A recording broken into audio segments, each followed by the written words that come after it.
कौन है वह हीरोइन जिसके लिए पवन सिंह फूट फूट कर रोए हैं? क्या है खबर है, या है बेखबर? चैनल को सब्सक्राइब कर लीजिए। आइए जान लेते हैं पूरी जानकारी।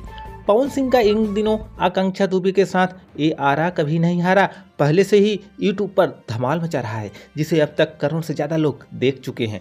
क्योंकि यह आकांक्षा दुबे का आखिरी वीडियो है, इसलिए इसे ज़्यादा से ज़्यादा लोग देख रहे हैं। इसी बीच पावर स्टार अपना एक नया म्यूजिक वीडियो लेकर आए हैं, जो हिंदी सॉन्ग तुम्हारे सिवा कुछ ना चाहत करेंगे कि जब तक जिएंगे मोहब्बत करेंगे का भोजपुरी वर्जन है।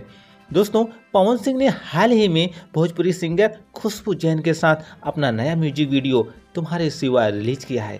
तो यह एक सैड सॉन्ग है। दोस्तों, इस गाने में पवन सिंह की पत्नी लकवा का शिकार हो जाती हैं, तो पवन सिंह एक अच्छे हस्बैंड की तरह उनका देखभाल करते हैं और पुराने दिनों को याद कर रोते भी हैं। तो दोस्तों, जानकारी अच्छी लगी तो एक लाइक करिए, चैनल को सब्सक्राइब करिए इंतजार, क्योंकि हमें भोजपुरिया बहार।